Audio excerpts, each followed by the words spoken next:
Баршаларыңызға сәлем. Бүгін менің арнамда Спартак тортының жасалу жолының рецептімен бөлісемін. Жасалу жолы өте оңай әрі қарапайым торттардың бірі. Арнадан алыстамаңыздар.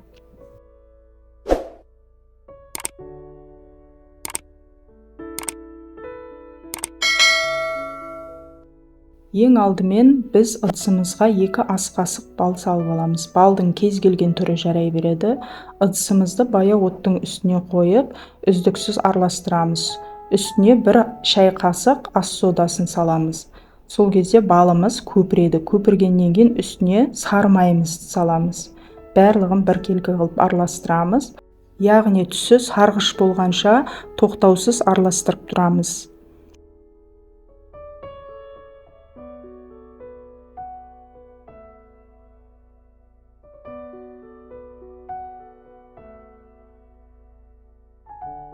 Міне қоспамыздың түсі сарғыш түстес болды.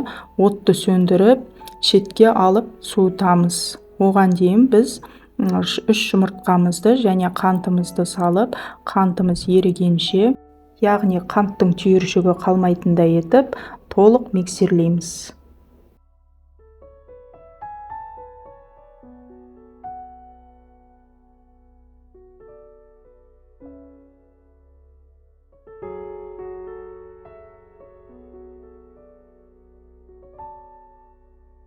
Қантымыз толық еріп болды.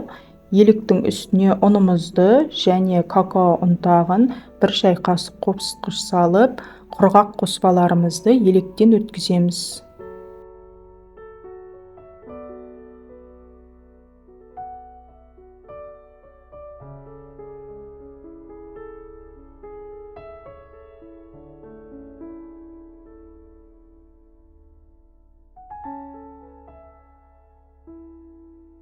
Енді осы құрғақ қоспамыздың үстіне жаңа отта дайындаған сұйық қоспамызды суытып барып қосамыз.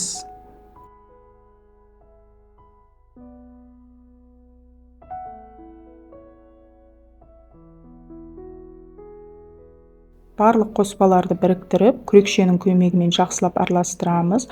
Қолға жабысатындай масса болып шығуы тиіс. Массамызды пищевая пленкаге орап, холодильникке кемінде 2 сағатқа қалдырамыз. Бізге жұмыс істеуге ыңғайлы болуы үшін.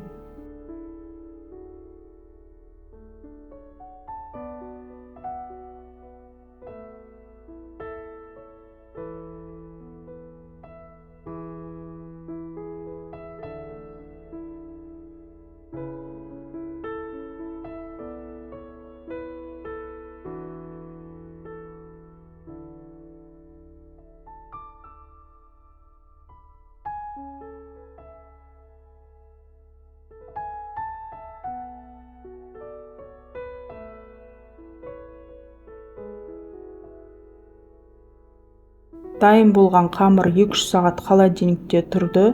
967 грамм болды. Мен 8 бөлікке бөлдім. Әрқайсысы 120 граммнан шықты.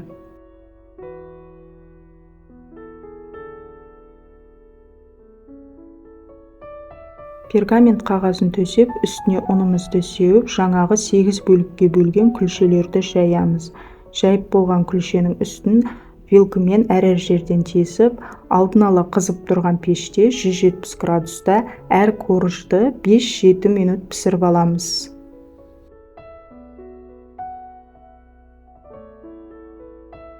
Барлық корждар пісіп суығанша, мына жақта біз крем дайындауға кірісеміз. Біздің қоспалардың барлығы салқын болуы тиіс. Кілегейіміз және қаймағымыз қойылатылған сүтімізді қосып, тоқтаусыз крем тәрізді масса болғанша миксерлейміз.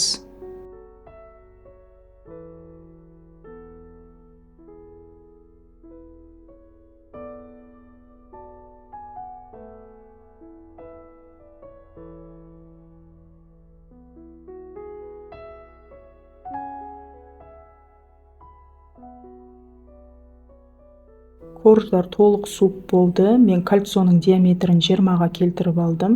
Осындай дөңгелек пішінге келтіріп алып, жан-жағын алып тастаймыз. Бізге жан-жағы керек болады торттың сыртын қаптауға. Барлық корждарды осылай формаға келтіріп кесіп аламыз. Сосын тортымызды жинауға кірісеміз.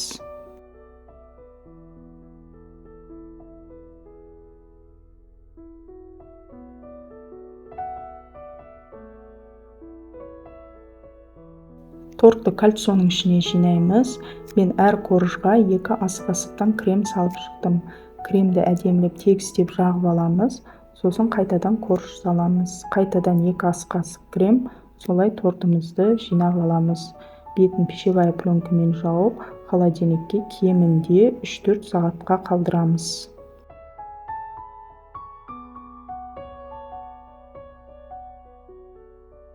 Тортымыз холодильникте 3-4 сағат тұрып шықты. Пышақтың көмегімен кольцодан ажыратып, кольцодан артылған кремді торттың шеткі аймағына жағып шығамыз. Тортты тегістеу міндетті емес, ең бастысы корждан қалған ұнтақтар жабысса болғаны.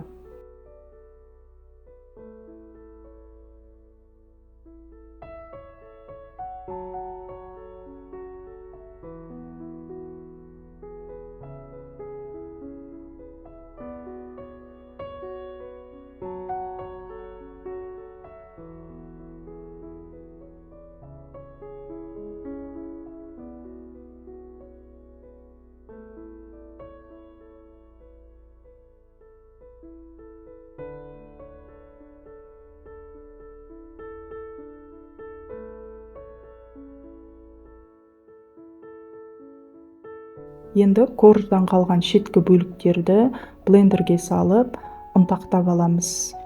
Блендер болмаса, оқтаудың көмегімен мыжғыласаңыздар болады. Міне біздің ұнтақтарымыз дайын. Енді тортымыздың бетіне жабыстырып шығамыз. Және де ситаның көмегімен беткі аймағына сеуіп шығамыз. Тортымыздың беті тегіс болу үшін.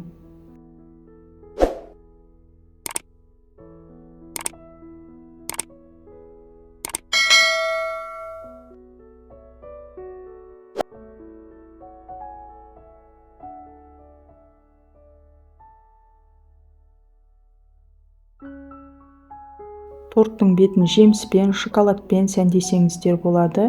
Мен қант ұнтағын бетіне сеуіп шықтым. Біздің тортымыз дайын, өте дәмді, жұмсақ. Жасап көріңіздер, бір жасағаннан шығады. Еш қиындығы жоқ, қарапайым рецепттердің бірі. Шаймен ішуге өте дәмді торттардың бірі. Кесіп дастарханға ұсынсаңыздар болады. Сіздермен болған Гүлмира Темірхан. Аман сау болыңыздар.